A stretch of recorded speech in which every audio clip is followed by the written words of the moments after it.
A música comercial dominou as igrejas, transformando a fé em espetáculo e os fiéis em meros consumidores. Por que essa lógica de mercado é tão perigosa para a adoração e o que a igreja perde quando o palco substitui a verdadeira adoração? Para nos conduzir à meditação sobre esse assunto, hoje eu trago a você um texto do editor-chefe do Teomídia Blog, Diego Venâncio, que tem como título A Música Comercial Profana o Culto.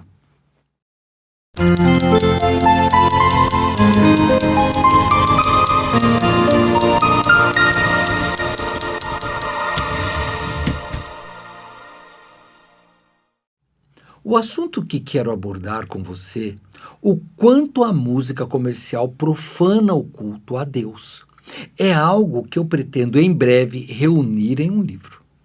Como já deve ter percebido, em diversos posts aqui no Teomídia Blog, eu tenho abordado diversas questões relacionadas à música. E dentro desse universo, hoje eu quero tratar especificamente da inadequação da música comercial no culto a Deus. Para isso, eu preciso hoje iniciar o que de fato é música comercial. Ela é a produção musical voltada para o mercado, criada com o propósito de gerar lucro, visibilidade e popularidade. O que molda essa música são as tendências, algoritmos e expectativas do público-alvo. Não nasce da busca por verdade, beleza ou profundidade, mas da necessidade de ser vendável. Esse tipo de música prioriza fórmulas repetitivas, letras de fácil absorção, arranjos altamente produzidos e estéticas visuais cativantes. O foco não é o conteúdo, mas o impacto e a adesão popular. E é importante deixar claro que o uso do termo música comercial nesse texto é propositalmente mais abrangente do que expressões como música gospel. Muitas manifestações musicais religiosas hoje, mesmo não se identificando como gospel, seguem a mesma lógica de mercado, ou seja, artistas que se promovem como marcas, produção audiovisual voltada ao engajamento e músicas pensadas para viralizar e não para edificar. A estética pode variar, do pop ao folk, do sertanejo ao rock, mas a estrutura comercial se mantém. O compositor e músico Frank Zappa compôs e produziu cerca de 60 álbuns. Certa vez, ele fez a seguinte afirmação: a indústria musical não tem interesse em música, ela tem interesse em dinheiro. Essa lógica vale mesmo quando a mensagem parece espiritual. O que está em jogo é a forma e o propósito, e ambos colidem frontalmente com os fundamentos do verdadeiro culto cristão. Ao criticar a música comercial, não se está defendendo uma estética simplista ou limitada. Não se trata de idolatrar o que é rudimentar ou de rejeitar a excelência musical. Pelo contrário, a beleza é um critério fundamental na adoração a Deus através da música. O que se critica é a substituição da beleza por fórmulas comerciais, da arte verdadeira por um espetáculo superficial. Há momentos em que a simplicidade é bela em si, carregada de sinceridade e de verdade. Outras vezes, a beleza exige estrutura, complexidade, refinamento. Isso não é mundanismo, mas é arte. A arte não é o fim último do culto, mas ela pode estar a serviço da glória de Deus. Quando bem orientada, ela transmite a transcendência do Criador, refletindo ainda que de forma limitada a majestade e a harmonia divina.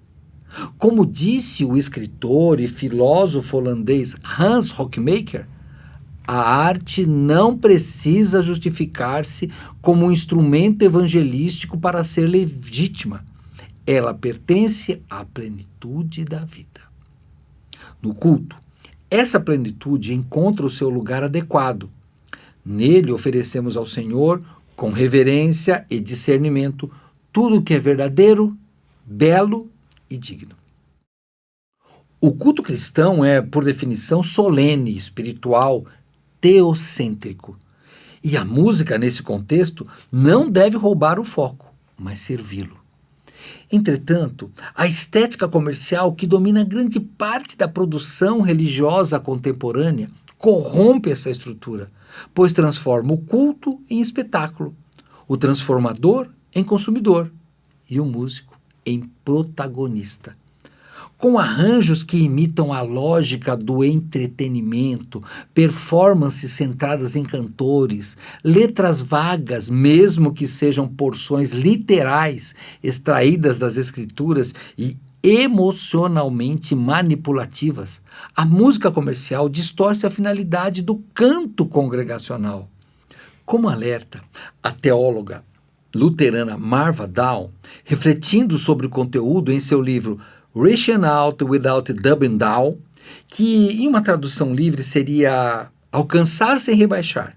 Ela disse o seguinte: muitas vezes, em nome de alcançar pessoas, sacrificamos a profundidade teológica, a reverência e a centralidade de Deus. O resultado é a produção de sensações e não de convicções. A congregação aprende a associar o mover de Deus a momentos de clímax musical e não à exposição das Escrituras. A fé se torna dependente de um ambiente emocionalmente carregado, e isso é profundamente frágil. Neil Postman, professor da Universidade de Nova York, embora falando da cultura em geral, escreveu algo muito pertinente. Ele disse: estamos nos divertindo até a morte. Essa máxima, infelizmente, pode ser aplicada ao culto, quando a música comercial toma o centro.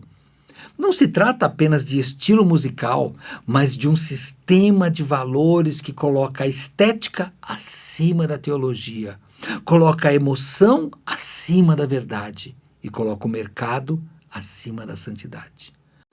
Outro efeito preocupante da adoção da música comercial no culto é a desintegração da comunidade adoradora.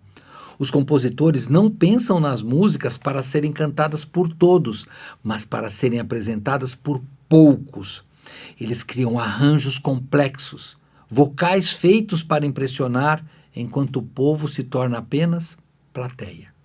Assim, a voz coletiva da igreja silencia em nome da excelência performática. Dietrich Bonhoeffer foi um teólogo, filósofo e pastor luterano alemão que foi membro da resistência contra o regime nazista. Ele tem a sua vida retratada no filme que leva o seu nome e está disponível na plataforma de vídeos Telmídia. Pois é, em seu livro, onde ele trata da importância da vida comunitária cristã, tem como título Vida em Comunhão. Ele fez o seguinte alerta: o canto da comunidade cristã não é uma performance, é o povo de Deus respondendo à sua palavra.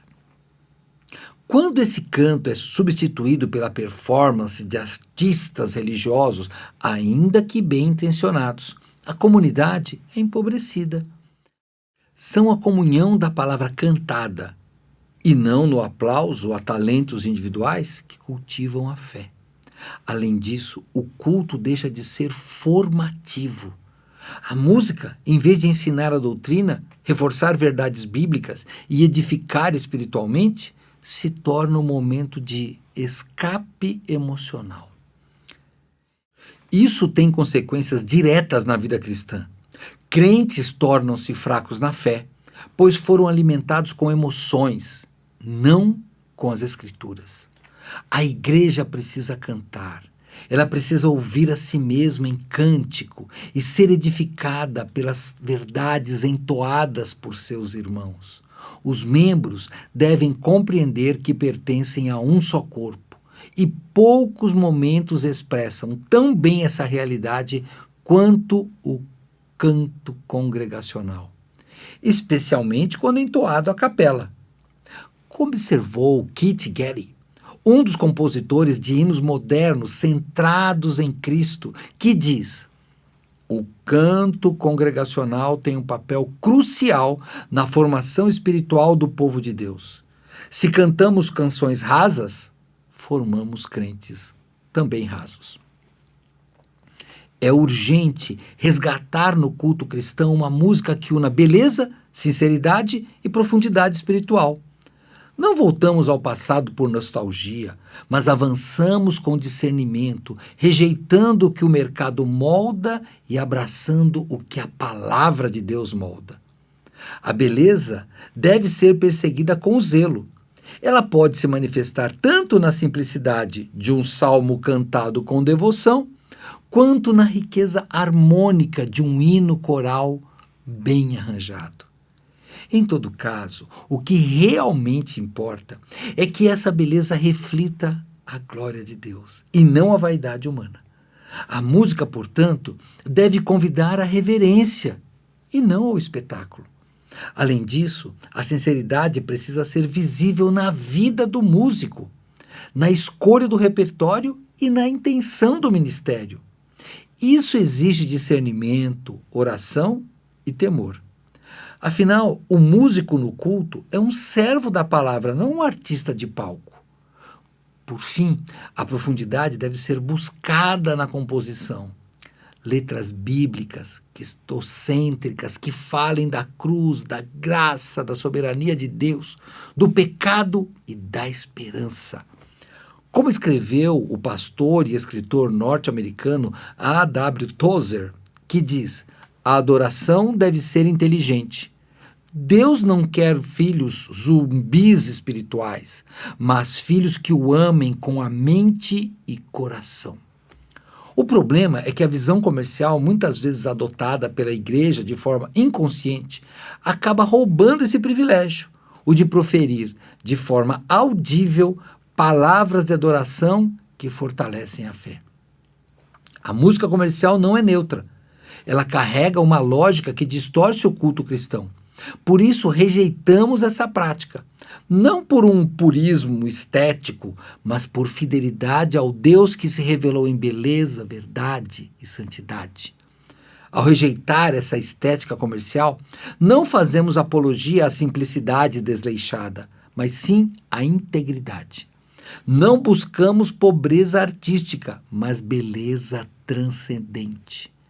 Não negamos a arte do culto, antes a colocamos em seu lugar apropriado, servindo a palavra de Deus, apontando para Deus, enriquecendo a adoração e não substituindo a adoração. O Deus que criou os céus com ordem e esplendor, que revelou a si mesmo por meio da poesia, música e profecia, merece mais do que refrões vazios embalados por marketing. Ele é digno de nossa melhor arte, aquela que não se curva ao mercado, mas que se rende à majestade do seu Criador. E esse foi mais um post aqui do Teu Mídia Blog. E eu sei que você quer uma música e um culto mais fiel na sua igreja. Não precisa eliminar o grupo de louvor para isso, mas você pode eliminar as vaidades, não importa o lugar que elas estiverem na igreja. E para ajudar isso, eu tenho 2 boas recomendações aqui, no final do vídeo e nas descrições também. A primeira delas é: una a sua voz em adoração e celebre a fé. Sabe como se faz isso? Leia ou assista o canto congregacional. Além de inspirador, é ótimo para fidelizar o que realmente importa. E é bem fácil de encontrar, hein? Acesse teomedia.blog.br ou digita aí na lupinha do seu streaming de música ou agregador de podcast. E vai mais um bônus aí.